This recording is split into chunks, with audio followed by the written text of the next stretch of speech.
Hi everyone, welcome to our discussion. Today we're discussing about different career trajectories. My name is Fariha. I'm a PhD student and in the Department of Mechanical and Aerospace Engineering at the Ohio State University. And today I have with me my friends Nehal and Katie, and we will be your hosts for today. Nehal, Katie, did you want to say hi? Yeah, sure. I can go first. Hello, everyone. My name is Nehal. Happy to join here for this mega webinar session.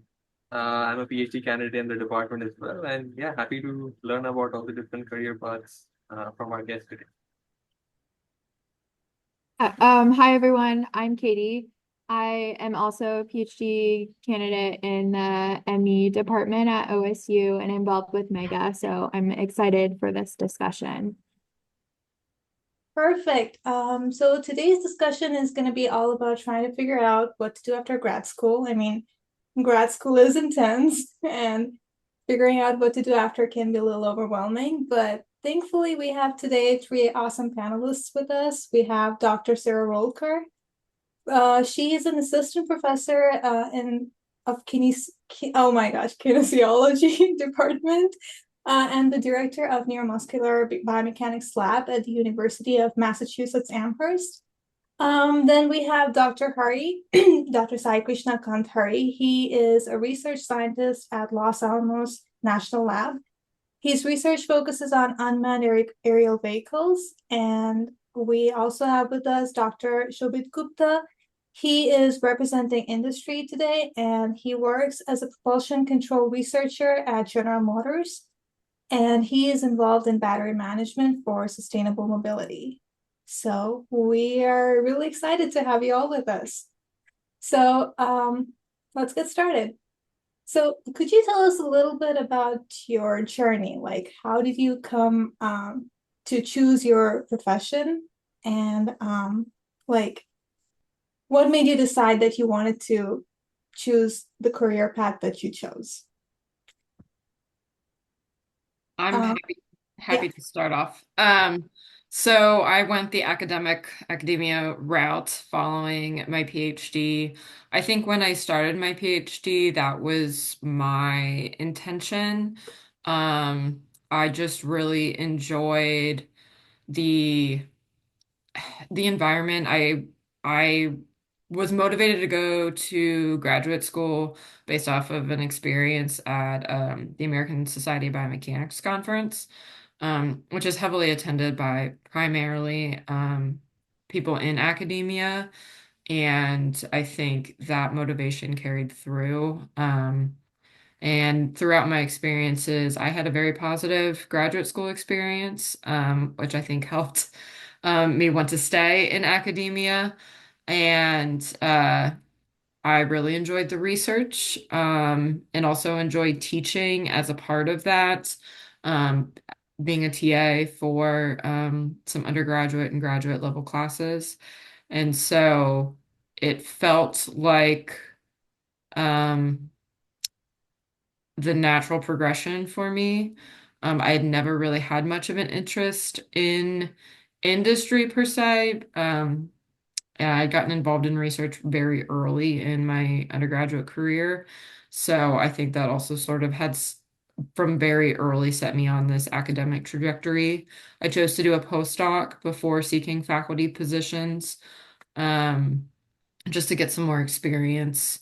And I was fortunate enough to get a faculty position, and I am very happy in my position that my balance between teaching and being in charge of my own research direction, which was something that was really important to me. I'm at an R1 institution, which is the highest level of research at universities, which means my teaching load is relatively light. So it's like I get to teach the stuff that I'm most passionate about and get to do on a daily basis, anyways. So that was the balance that I was searching for as well, though I'm happy to speak to if there are questions about different types of academic positions. I'm in a traditional tenure track at an R1 institution.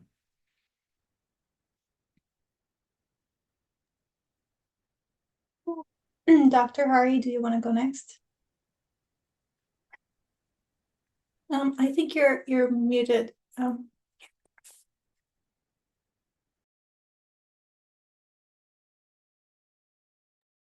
All right, am I audible now? Right. Yeah, when I graduated or when I was close to graduation, I was very confused, like most of you might currently be or have been. Uh, my academic or my graduate studies experience was probably similar to Dr. Sarah Roelker. So I was always sure that I'll be in the research field, at least. I was heavily inclined towards taking an academia path, but I was also scared because of some of the early faculty in our department told how difficult life can be until you get a tenure. I thought it's better to have some more experience before becoming a faculty.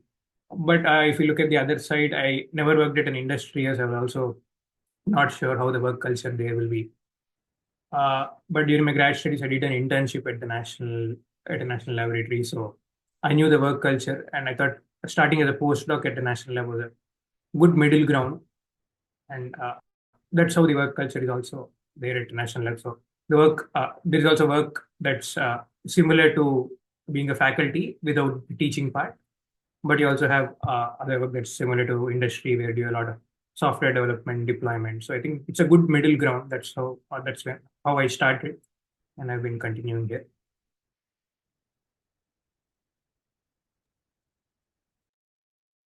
Dr. Gupta. Yes. So I worked at Center for Automotive Research at OSU. So I graduated in December of 2022. So I think over the past 5 years, or 5.5 years, I worked on industry-sponsored projects, which were mostly federally funded. So the kind of research I did was mostly applied research. And I sort of my mindset aligned with Dr. Hari and Dr. Roelker, where I was heavily inclined towards applied research, but also I was sort of confused. Do I go for a faculty position, or should I go for industry or national lab? Because I did an internship at national lab as well. But what I knew is I wanted to do something more applied. And when I got to know about some of the research groups in some of the automotive companies, such as GM, the kind of work that they do is more sort of short to long term. There is a research aspect to it, but also you need to sort of have the mindset to implement these algorithms or the work that you do to the basically customers or to the broader transportation system, right? So that's kind of the role I was looking for during the end of my PhD, and I think I'm enjoying what sort of duties and opportunities GM provides right now.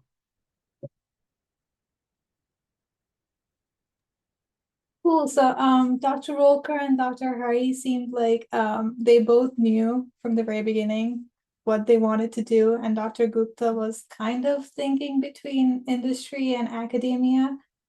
So just to follow up on Dr. Gupta, like, what was, would you say, the deciding point when you decided for sure that you're going to industry and not academia, because you were kind of thinking between those two? So my journey, so everyone's journey is very different. So when I started my undergrad, I never had a full-time industry experience. So I did my bachelor's, then came to do a master's at Ohio State, and then continued to a PhD program. I did a couple of internships in Daimler in Japan during my undergrad, and also a university internship at the University of Singapore, National University of Singapore. So I had a flavor of how the academia and industry works, but I wanted to do something long term. So I wanted to first explore. So after my master's, I actually joined a tier 2 supplier for internship role, which was supposed to be full time. But then I realized that with a master's, maybe the kind of roles and sort of responsibilities I was looking for, I might not get them in the short term. So and the kind of projects that I was getting back at my lab, I wanted to come back and sort of pursue that. So after the intern, I would say after the internship that I did during my master's, or at the end of my master's, that sort of inclined me more towards pursuing an industry role. Um, Again, when I was interviewing, I was not very sure should I still go for industry or academia.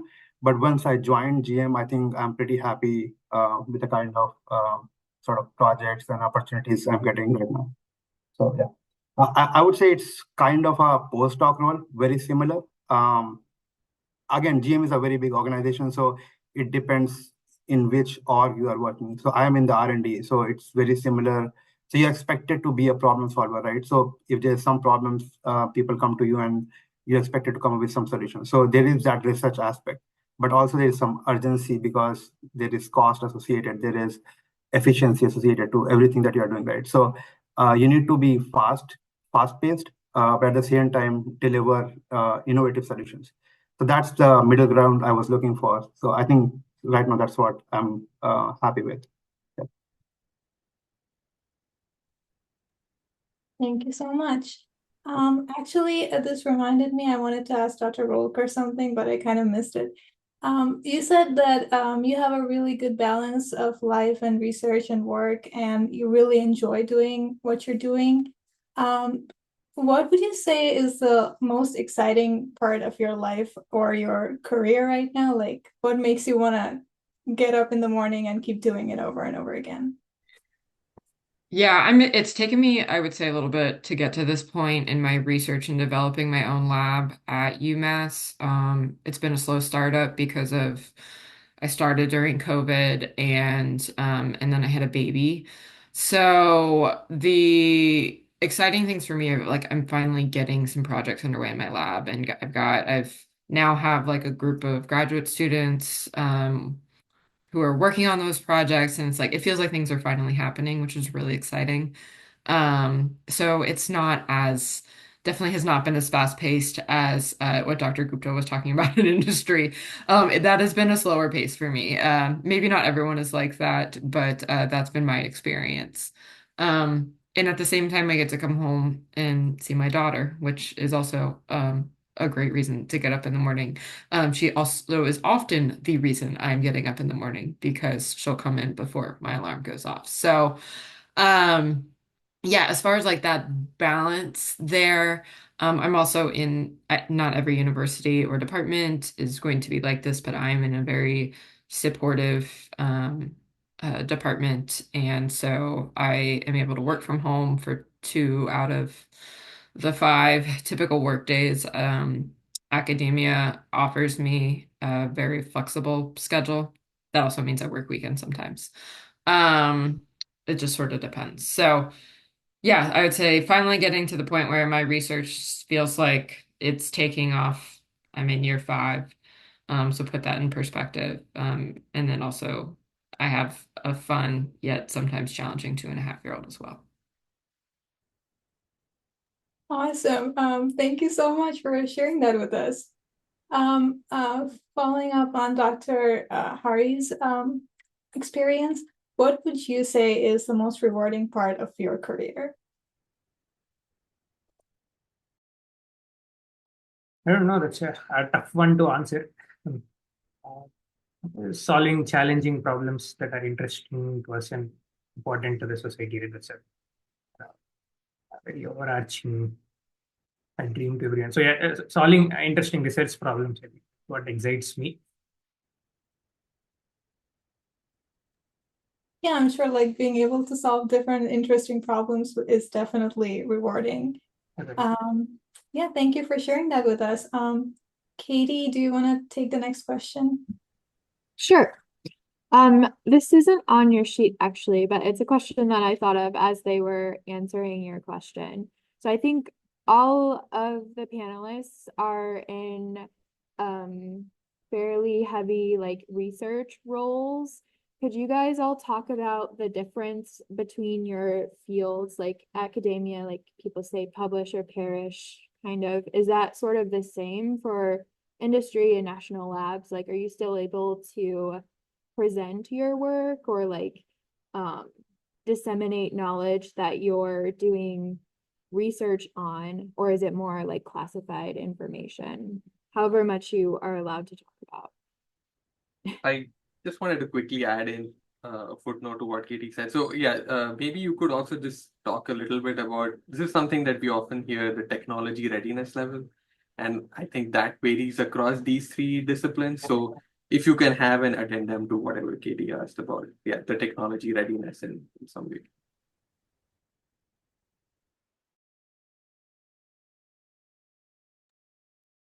All right, I can start. Talking about the differences between academia, national labs, and industry, at least from my perspective, the reason I joined national lab uh, was expecting that a national lab will be a middle ground between academia and industries. Uh, you can choose your career in a way such that in future, if you want to change, you can easily become a faculty, or you can easily mold your path to go into industry to settle in a very established path or a very high level in industry. So it's very flexible. No, that's what national labs offer. When you talk about publications, yes, at least the kind of work I do, they do expect publications. The workload, as I said, is very similar to an early faculty or the faculty without the classroom teaching part. You still are expected to write proposals, get funding, and some of the deliverables for those proposals are writing papers or developing software packages. So it can be considered a middle ground. Probably the pressure is not as high as assistant professors to in their part to getting a tenure track, but it's still slightly fast paced and similar to industry. So it's a good middle ground if that's what you're looking for.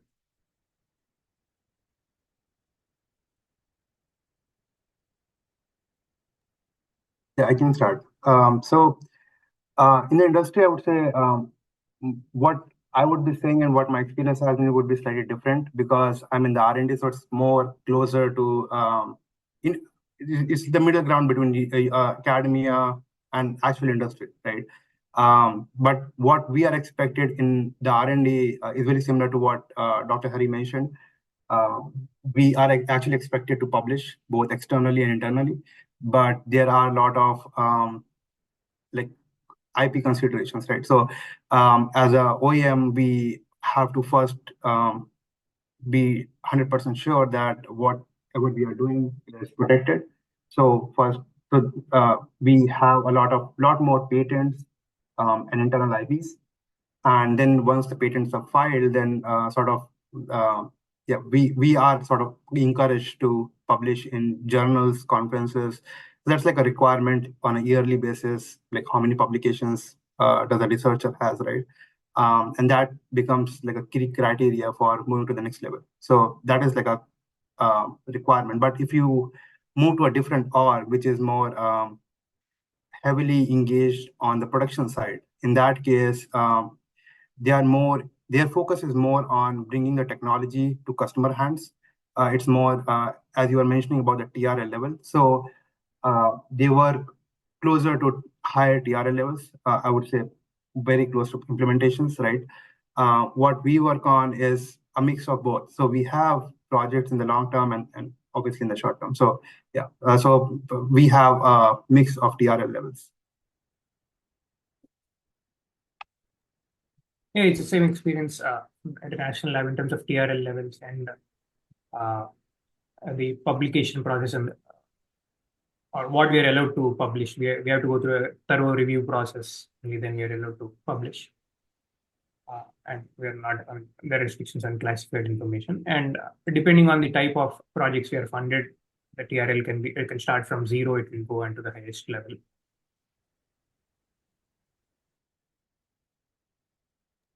I can't debunk the publish or perish. It doesn't, I think that phrasing sounds a little bit of like, I don't know, fatalist.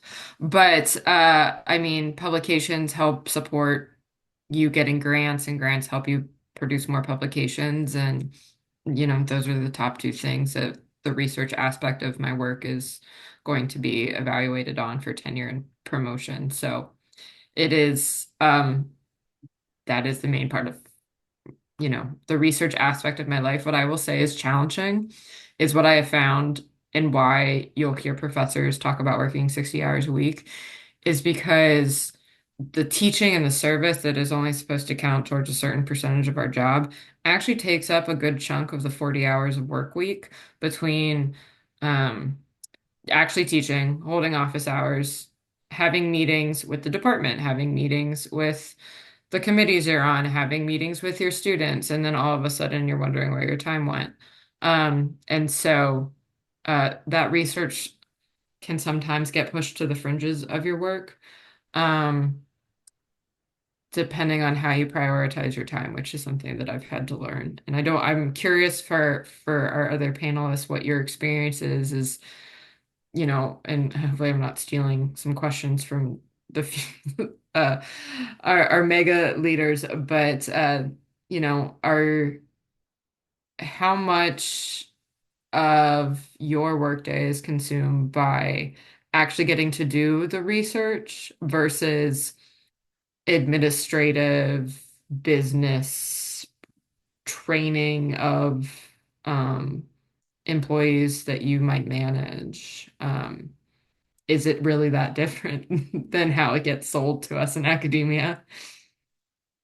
At least over the past 1 year, what I observed, even I was spending a lot of time on non-research aspects or the administrative kind of things. But as you said, managing time has helped me probably slightly streamline my work.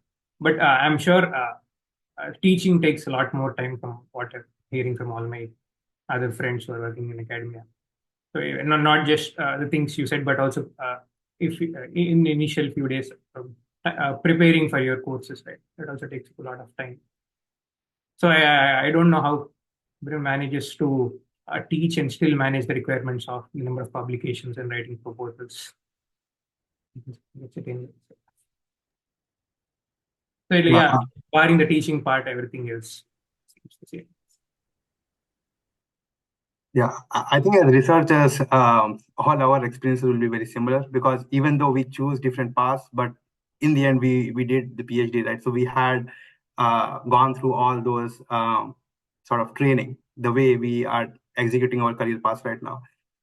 Even in industry, again, I come from R&D, so I'm just highlighting that again and again because it might be a very different experience if you go to a let's say a product development side of things, right? So from my experience, it's very similar. As I said, like you are expected to publish, so you have to budget some amount of time both for internal and external publications. At the same time, you have to write patents, right? So that's writing patent is very different. The way you sort of present, right? It's very different than traditional journal and conference papers, right? So that's the training that I'm going through. So I'm also fairly new to this process. Apart from that, I would say there are many um, required trainings that you have to go through all the year, even though that might be painful, but that's sort of the requirement. So you have to spend your time and dedicate your time and also balance the research aspect because you have to deliver, right? Every month, every quarter. So because right now we are in sort of era of automotive industry where we are going into a transition that we have never seen.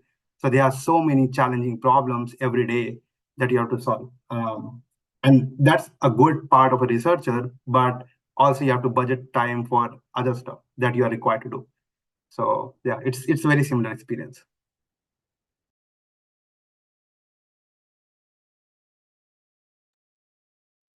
Really interesting because like when you're a student, you kind of have this idea about what you might expect, but once you're in the actual career, you figure out there are so many other things that you didn't really think you'd have to face. But yeah, thank you so much for sharing those. Did Nihal have any question? I guess we can probably move on to the next thing that we had, right? And I think that ties in well with kind of what Dr. Roelker also asked that could you give us some picture or idea about what your regular day slash regular week kind of looks like in terms of what kind of tasks you're doing. I know you briefly touched on those things, but maybe just a more personal approach of like, yeah, this is what I'm usually doing in the day, in the week. Yeah, I'm happy to go. As you said, I kind of already started to describe some of that, but so I work from home on Tuesdays and Thursdays, and I'm on campus Mondays, Wednesdays, and Fridays. That's largely due to the fact that I live an hour from campus. So I have tried to structure my teaching and meeting schedule around when I'm on campus. So typically Monday, Wednesday, Fridays are my teaching days. It's when I also schedule meetings, one-on-one meetings with my graduate students. I would hold a lab meeting on one of those days. Our faculty meetings are scheduled on Mondays once a month, so that's sort of built in. That time when it's not being used is typically being used for a committee meeting. Once in a while, I'll get that hour and a half back to do something else, either prep for class or work on something related to research. On Tuesdays and Thursdays, I really try to largely block off writing time so I can get that writing done. I can do that more now because my teaching prep is a lot lower because I have those years of experience built in. In the past, my work from home days would be I'm making lecture slides, I'm making assignments. That still happens a little bit, but it's not as much, so I can focus more time on the research um, and the grant writing and paper writing, and then occasionally take a Zoom meeting. If as needed, basically. But right now, like my Wednesdays in particular are like back to back to back to back meetings. So then I get home I work an 8 to 5 on Monday, Wednesday, Friday, or an 8 to 4, so I can get home by 5. Um, and then I always have this like, I'm going to get so much work done after Lillian goes to bed. And those like few hours between leaving work at 4 and Lillian going to bed, my daughter going to bed at 8 is like a whole nother day that I just lived. And so by 8 o'clock, it depends. Sometimes I can read a journal article or do something that's essentially not a major writing task, unless there's a grant deadline, and then I'm much more motivated. So it's all about like trying to find the balance and knowing when you need to kick it into high gear and when you need to take a break before you burn out. That's what my week looks like. Yeah, also, my work it involves all these things: reading papers, writing papers, giving presentations, uh, trying to do actual research if you have time. Then part of my work also involves software development. Uh, the actual proportion of time you spend depends on the projects you are part of. That can change with time. But yeah, it also heavily comes down to how well you manage your time, how well you reduce stuff you're not interested in, focus more on research if that's what you're interested. Or you can easily have a career managing stuff. You can become your group leaders, division managers. So, but it involves all these things. It comes down to an individual, how much time is. Yeah, I'll maybe continue from what Dr. Hari told. It again depends on individual level. So you are not, for example, you're not expected to work after 5, but some people work after 5, right? So for me, it's a blend of doing research. Personally, I like to spend some more time where I'm more productive, generally in the morning. So my day starts around 6 a.m. So I start working at around 6 a.m. Um, and I do like most of the thinking and the research aspect in the morning, and then the coding stuff and like implementing stuff begins around like 9 or 10, and then I do all my meetings in the late afternoons, and then it's like you're sort of burned out in the late evenings, right? So it's mostly reading papers, like where you don't have to spend a lot of your brain. So that's what I do in the late evenings. Then come back home, just like go out for gym and then come back. If required, I just work for a couple like few hours. But my wife has set a strict guidance not to even open my laptop after 10 p.m. So I have to follow that guidance to stay at home. So Mondays and Fridays are work from home, and Tuesday, Wednesday, Thursday are like from office. That's how it looks like typically. Got it. Got it. Yeah, thank you for sharing that. And I guess I had a bit of a follow-up question that I guess maybe ties into your work routines and also the kind of research that you're doing and that you touched upon already. I was wondering if there is any difference in the timescales of the project being completed in these different areas. And because the funding and the dollar amount of funding that comes in, the scale of the project probably varies a little bit. So the frequency at which you are, I guess, writing versus doing actual research can also be a little different over the years. So I'm wondering if by now you have some idea of like how long does it usually take for you to, from proposal to get like to end that project and maybe move on to the next project. If you have any idea, anything you can share on that. Too long. Like years. It depends. I mean, I proposed a project. I probably proposed it to my co-investigator last fall. We submitted a small internal grant in the spring, got the funding for it, and it's just for a year. So, I mean, the turnaround there theoretically should be pretty quick because we only have a year to use this funding, and the goal is to then use it as pilot funding or pilot data for a larger external grant. So, I think it also depends on the nature, like you were saying, of the funding, at least in academia. Like if I submit a lot of my work to the National Institutes of Health. So for an R21, that would be a 2-year timeline. For an R01, that would be a 5-year timeline, but with kind of multiple projects in there. So, but then writing those grants, at least in my experience and those of my colleagues, it can take a couple times, which ends up being a couple years just to get funded to do the work. So from project conception to completion in my world, easily a few years, sometimes longer. But you have to take your wins maybe in smaller chunks then and define what success is a little differently that way. I'm curious to hear what Dr. Gupta and Hari experience in industry and national labs. Right. Yeah, the timeline varies depending on the project. At least in terms of from the beginning of the idea, writing a proposal and getting it funded, that process might take a few months. I don't know, there are things that take longer.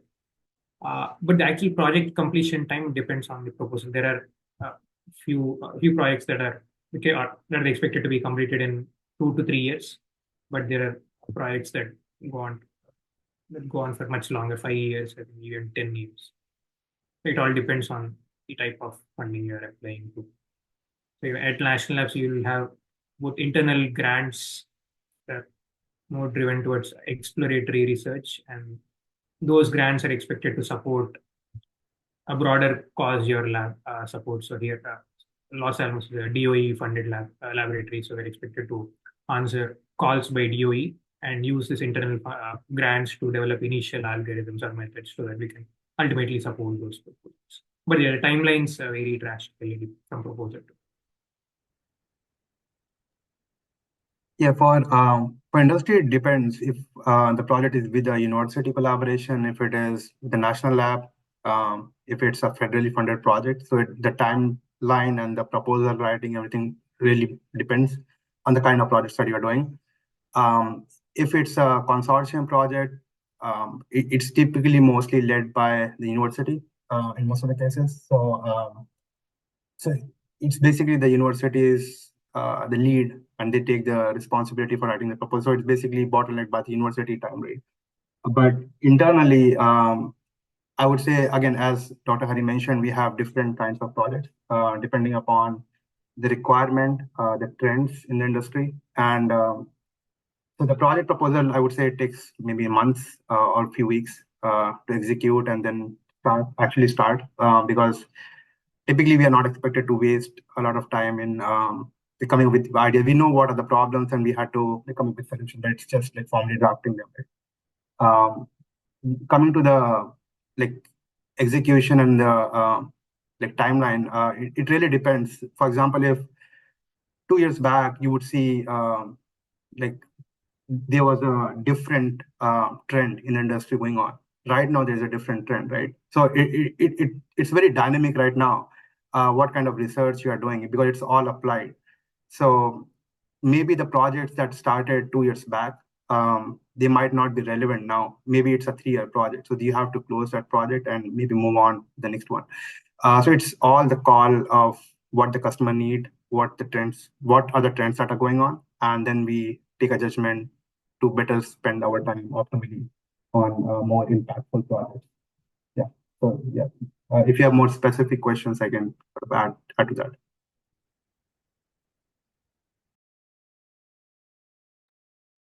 I actually had a question on that. You mentioned like the change of trends, right?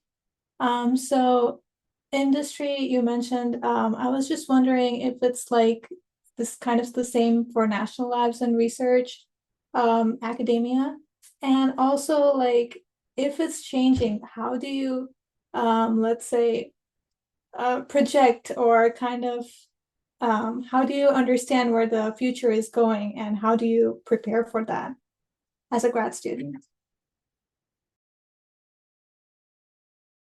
So I can maybe add to that, because this is my very recent experience. Talk to as many people as possible, network a lot, because that helps. You would only know once you talk with people in those relevant fields.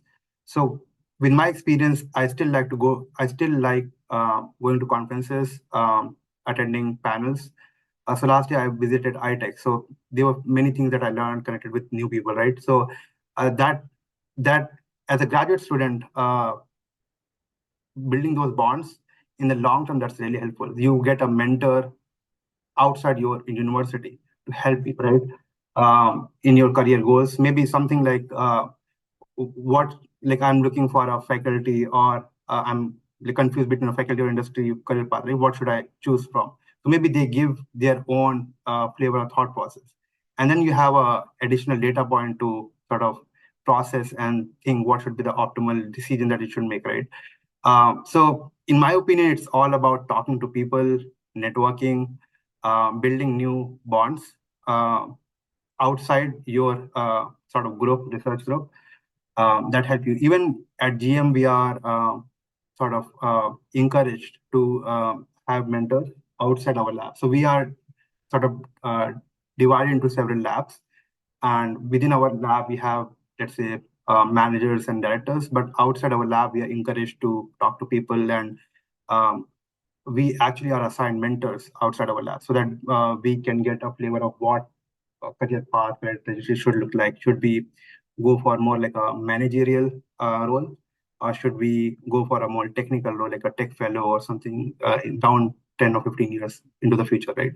So those are the discussions that you do are really helpful in the long term.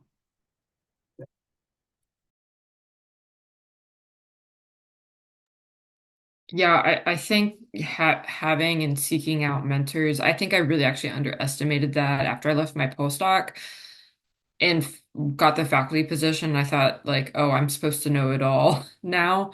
And I've realized that like that mentoring basically continues, I think, until you retire. That there are people who have gone before you and can help you navigate different opportunities and have institutional wisdom if they're at your university, and then if or your institution, depending on what kind of job you have, but then also I think also seeking outside. And yeah, for me, conferences are a great way to connect with people who even those who have had different career paths. Like I never thought of like a program officer as a career path, like at the NIH. But I've gotten to know and hear about how they ended up in their jobs, and other individuals who work at the NIH in different roles who also have their PhDs. And so It does talking to people and getting out there and meeting people who have a different life perspective can give you, I think, a lot of ideas about where your career might take you, and what has helped them or hurt them along their individual career path as well. So I think mentorship is huge. Right, yeah, I agree with both of them. Having a mentor is very important, as well as networking and keeping ourselves up to date with the new trends. And in addition to that, just reading lots of new papers, keep yourself up to date. Having reading groups with your fellow students on new topics you might be interested in learning. So yeah, these are all the things we usually underestimate when we're grad student, but they turn out to be very important. Yeah, sorry. If the question was also about like where the field is going and trying to understand and that, and I would say also where, at least for us in academia, it seems like things are constantly changing, or at least they're changing more quickly these days, is what it feels like to me. Um, that is tough. I mean, I think just continuing to talk at that point with your peers and like it's almost feels like at this point like we're creating the future, which is an exciting place to be. But I guess to remember that you have a say in it. And that's where it comes from, like listening to your own internal wisdom as well as like paying attention to what the literature says maybe in the field and then also like what your mentors have seen and in getting their wisdom as well. So kind of integrating a lot of ideas and wisdom from different sources.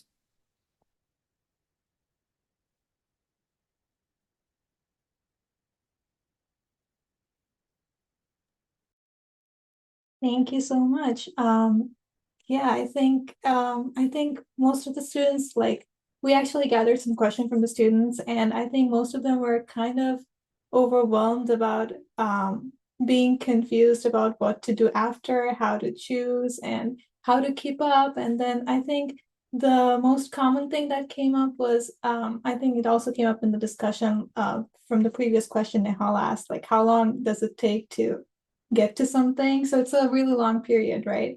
So, do you ever feel, and I think we also mentioned burn out the word a couple of times. So would you say like, um, do you face that often and how do you get over that?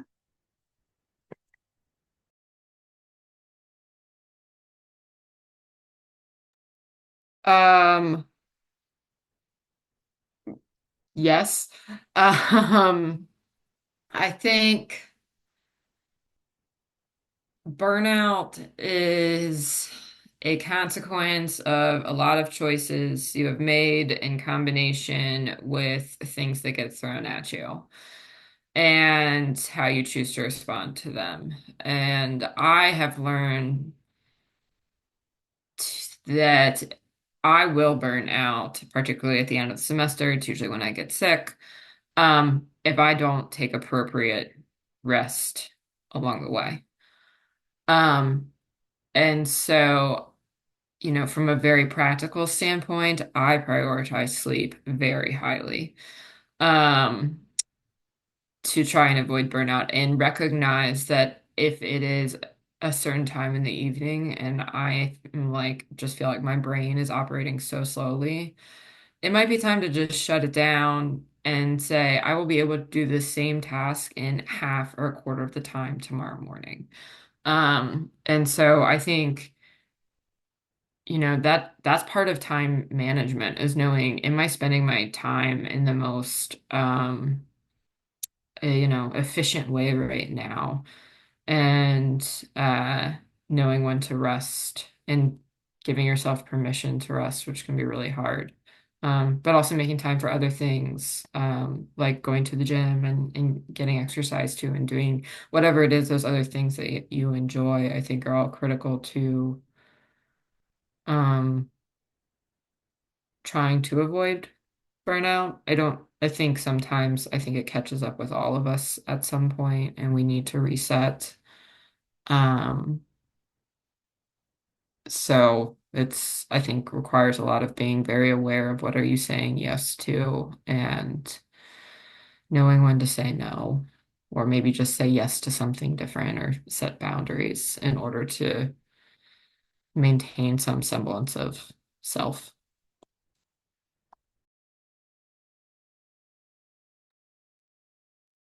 Yeah, I think that the answer is not specific to research or a particular type of work. I think it's there everywhere. Burnout, I think that's something you experience everywhere. And the way to come out of it could be the way you manage time, how you prioritize things, just Roelker said, and having something to do outside of work. It comes down to non-research aspects.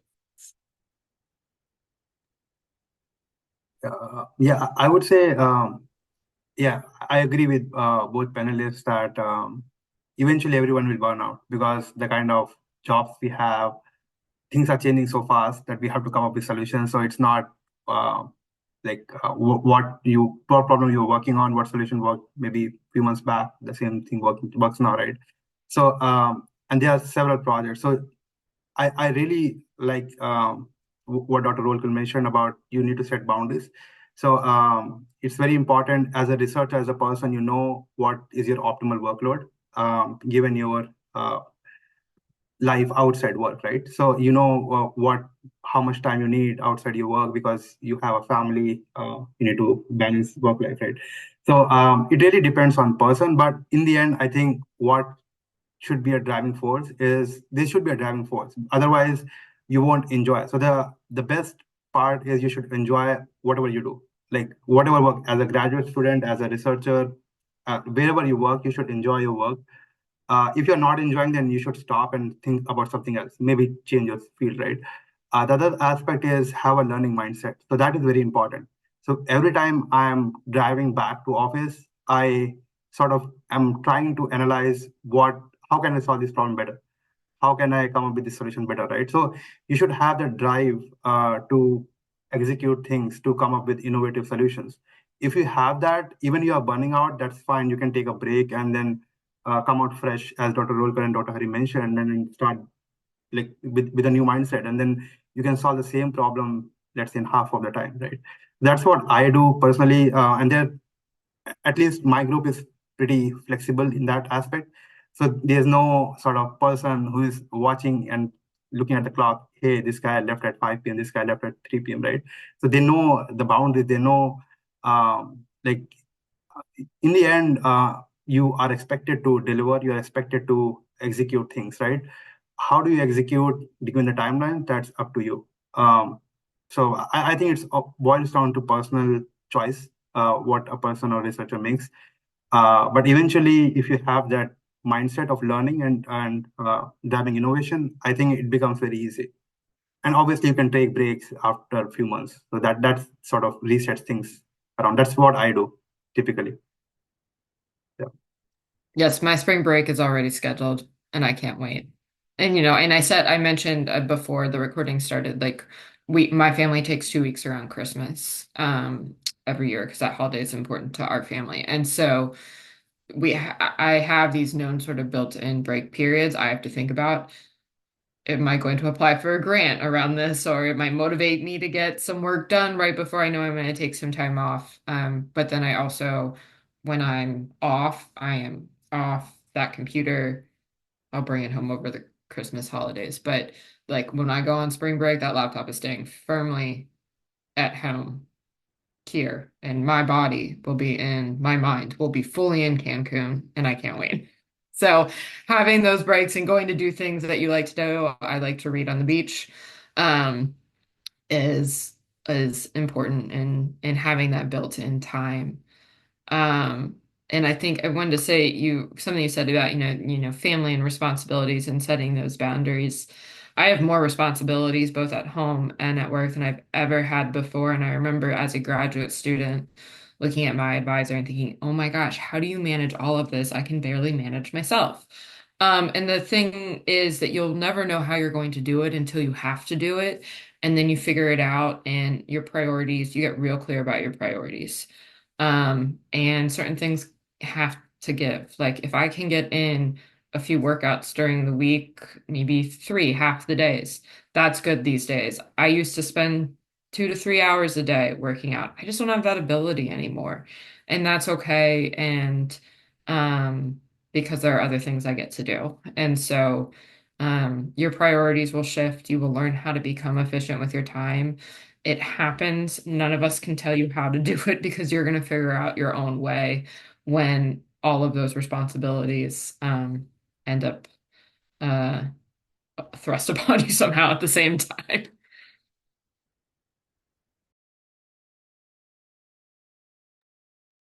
Yeah, thank you for sharing that.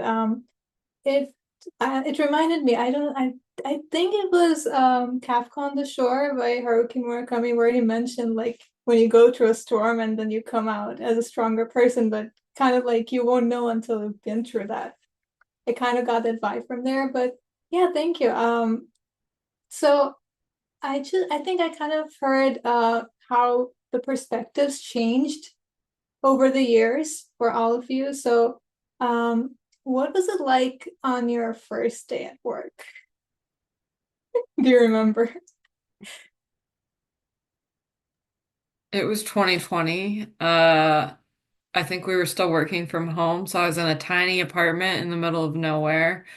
That was too small for the amount of things we had. So I was in an office with boxes stacked up behind me. So like I had a wall of boxes. I couldn't tell you what that day looked like though from that. I do remember the what am I supposed to do now feeling, uh, the imposter feeling. How did I end up here? Um, I'm gonna tell you that it took me until about this past spring. Granted, I started during COVID and I had a baby. Uh, to feel like, oh, I think I might be doing this job now. So, um, giving yourself a lot of grace with it's a transition. And it's not to say I wasn't doing the job for the first 4 years, but to actually feel like I had a handle on what I was doing and all juggling the different aspects, it took time to figure out, and it's a process, which is really hard. It can be really frustrating. Um, I also learned that I should probably talk to those mentors a little bit more, because they'll really validate my feelings and be like, oh, yeah, I remember going through that. And then you don't feel so alone and understand that it's part of the process and you're not doing anything wrong.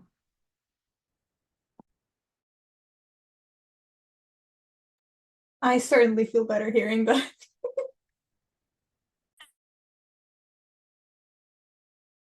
Yeah, I can start. So, for me, it was last year. So, I still remember 17th of July.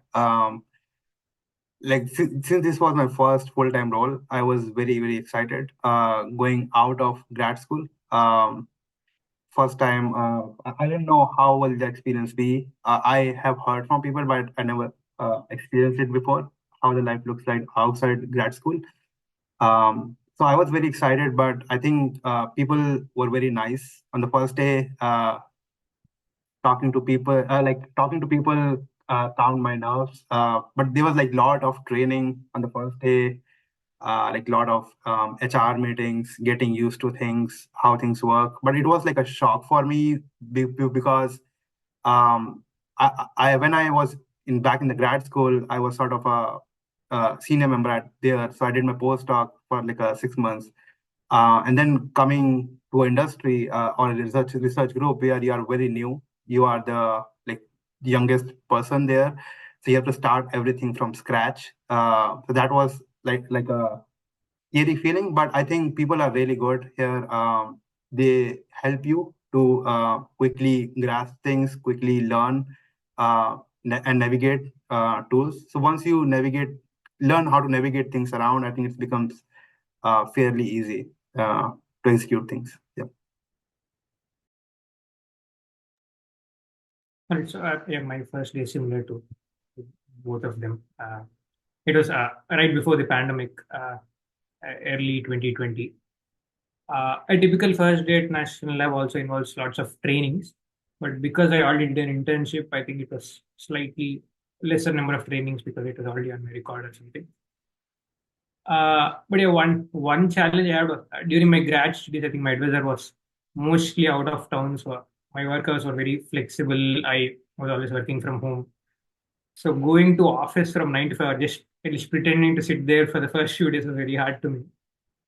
But fortunately, unfortunately, we had the pandemic, so I had to work from home for the next at least couple of years. But if we are not talking literally about the first day, the initial few days, it was the work culture and the work seemed very similar to my grad studies, grad days. Probably just a slightly higher number of projects and a little more work. Uh, at the time of the postdoc, uh, things really hit when I got converted to a full-time scientist. That's when a lot of other responsibilities were thrown at me, and that's when these things like managing time, how do you avoid burnout, these things started. But yeah, it's always nice to have a mentors. I had mentors during my postdoc, to which I can still talk to, so that helps. And I think all other things we discussed later, those all things helped me survive until now. Thank you all for sharing your experiences. Katie, do you want to take the next one? Sure. I can ask sort of a holistic, like kind of wrap up question because we're a little bit after 6, but could you guys describe maybe like some important skills that would be helpful for graduate students to learn while they're in graduate school if they're interested in pursuing a career in academia, a national lab, or industry, and like something or like skills that would kind of make their application stand out if they were to apply to one of those jobs. So if you're talking about advice to a grad student, when you still have a chance, I suggest you to take a lot of courses, a lot of useful or hard and important courses. It might help you down the lane. You never know how it works. And we also talked about how things are changing rapidly and how how say even at national labs, focus is a lot. There's a lot of focus on science, but nowadays, because the industries are working a lot on AI, the AI also has crept into national labs, and everyone is expected to know something about it and contribute something, work on scientific AI, some form of AI. Right? It's always good if you learn the skills during grad days. It's easier to adapt and contribute more to projects. So that's a general advice for grad students. But if you're looking for opportunities in national labs, what people are looking for when they're hiring you, lots of I think people at higher level in industries or national labs, they'll be expecting to hire early career staff that can contribute to existing projects at least to begin with. So I saw that many people lack coding skills or implementation skills, and that's something that can help students to contribute more to existing projects before they can move a level higher and bring in their own ideas. At least, yeah, mid-career staff, they expect to hand off the implementation work to incoming staff. So coding skills is something that I suggest.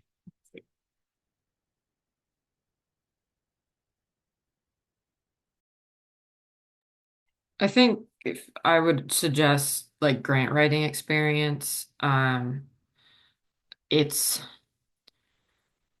and it's the experience is also different depending on like where you're applying, like an NIH versus an NSF application are very different in certain ways. So I think just whether you're helping your PI write their grants or you're writing like a predoctoral, or if you just decide to do a postdoc, doing a postdoctoral like training grant, even if you don't get it, the experience of writing one, like it already puts you a step like ahead. And I wish I would have actually, that's something I wish I would have gotten a little bit more experience, particularly during my postdoc.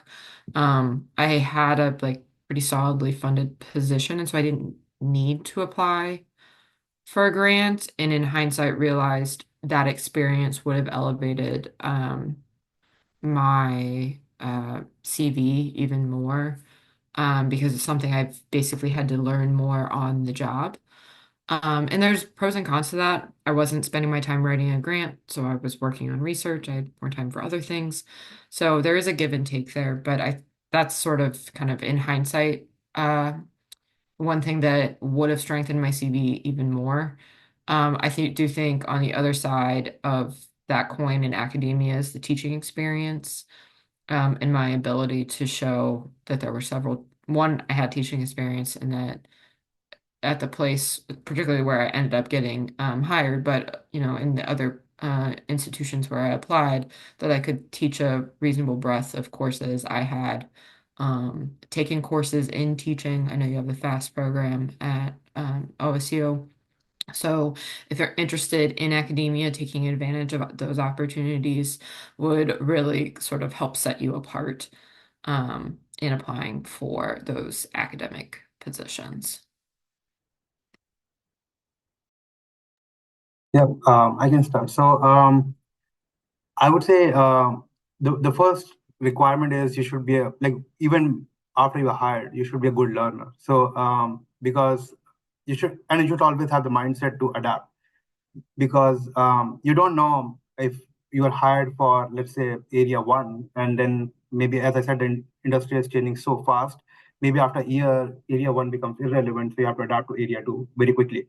So that's where, that's what, as a grad student, I was always thinking that maybe, so I did most of my research in connected and autonomous vehicles, electrified propulsion system. So I always tied myself to that sort of system. So let's say I know the system really well. So that's what I'll be doing for the rest of my career. But one of my committee members, he told me that, and even my advisor, that um, after your PhD, you become a problem solver. So you are expected to solve problems. So you're not tied to a given domain. So you would have seen people with PhDs, they very quickly change their areas as the markets, as the industry is trending, right? So you should have that mindset to adapt. And if you have that thing, or that open nature to adapt to things, then um, quickly you will be sort of involved in the team. So that's the second thing, is you should be a very good team worker. Um, I would say behavior comes first, because after PhD you are expected that you know a lot, but behavior really matters a lot. Will you be able to adjust within the team? Because it really depends. Many people are very different. So for some people like to work independently, some people like to collaborate and work. Right? So within this big org, you cannot, as a grad student, it's okay. You can lead a project. You can sort of independently execute that. But in a big org, you are expected to work together, because you cannot improve the efficiency by 20%. You cannot execute cost reduction just by your own, right? So you have to work in a team, and that could be a team of several hundred people. So you should learn to navigate within the team. That's like really important. And the problem solving mindset, I would say. And what Hari mentioned, I think most of the people in grad schools know these days, that you should know programming. That's really important. You should be able to, even you are a researcher, you should have the skill set to deploy your ideas on a script. And that script should be, let's say, maybe MATLAB, Python, C++. And the more you know, the more opportunities you'll have at the end of your grad school. The less you know, you won't be eligible for some of the spatial position which require your skill set. That's what my experience was. And I would also say, since most of us will be PhDs and, let's say, master students who will be applying for these jobs, you should also publish papers, because nowadays these are becoming like a requirement in some of the positions for the advanced, let's say, research kind of role. You need to publish paper. You need to have that mindset, how to write a proposal, as Dr. Roelker mentioned, like how to apply for funding. Everything is really important. So you should have that skill set in the grad school. And I think it's a conversation between your advisor and you, and the kind of projects that you work on that trains you throughout your PhD. And the last and the most important thing is the courses. Even if you are able to identify a problem, to execute that and come with a solution, you should have the fundamental knowledge. So don't fear about the difficulty or the complexity of the course. If you think that course is really relevant and that is really helpful, just take that. Whether it is an 8-level course, 7-level course, I think knowledge in the end matters a lot. Rather than I would say grade matters, but in the end, it's all about knowledge. After 8 years, no one will care. At least this is my experience and my sort of thinking. No one cares if you got a A+ or a A-. Who care? Like, what people will care if you are able to execute or solve this dynamic optimization problem using, let's say, some optimal control check methodology, right? So that's what people care about. No one cares what grade you got. It matters, but in the end, it's all about knowledge. So you should try to expand your knowledge and maximize that during grad school. Yeah, and be open. I'm just telling that because I had sort of shifted my area from connectivity and automation to electric vehicles. When I was looking for jobs, I was very hesitant to do that. But when I talked to a couple of people in the industry, that helped me a lot. And now I think I made the correct decision because there are so many challenging problems to solve. And when I go back to that conversation that I had with my advisor, where you don't tie yourself to an area, but you tie yourself to, let's say, being a problem solver, coming up with novel solutions to a given problem. That's what is expected, whether you are in a national lab, industry, or I think in academia. It's all about coming up with innovative, cutting-edge solutions. So, yeah.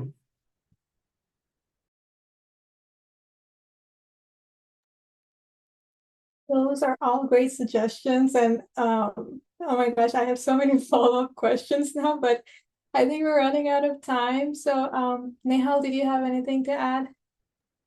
No, not really. I think just happy to listen to all these different perspectives. So, thank you very much for sharing.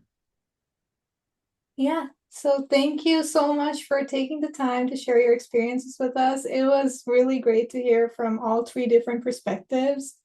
And yeah, so this will be on YouTube. Of course, like if you're reviewing it later, you're going to see it on YouTube. Also, the information to connect with our panelists are going to be in the descriptions down below. And also, we are MEGA. We are the Graduate Student Association in the Department of Mechanical and Aerospace Engineering. And you can connect us on social media platforms, and we will have them linked down below as well. Thank you so much for joining us, and I hope you have a wonderful weekend. Thank you for having us. Thank you. Yes, thank you. Carry on.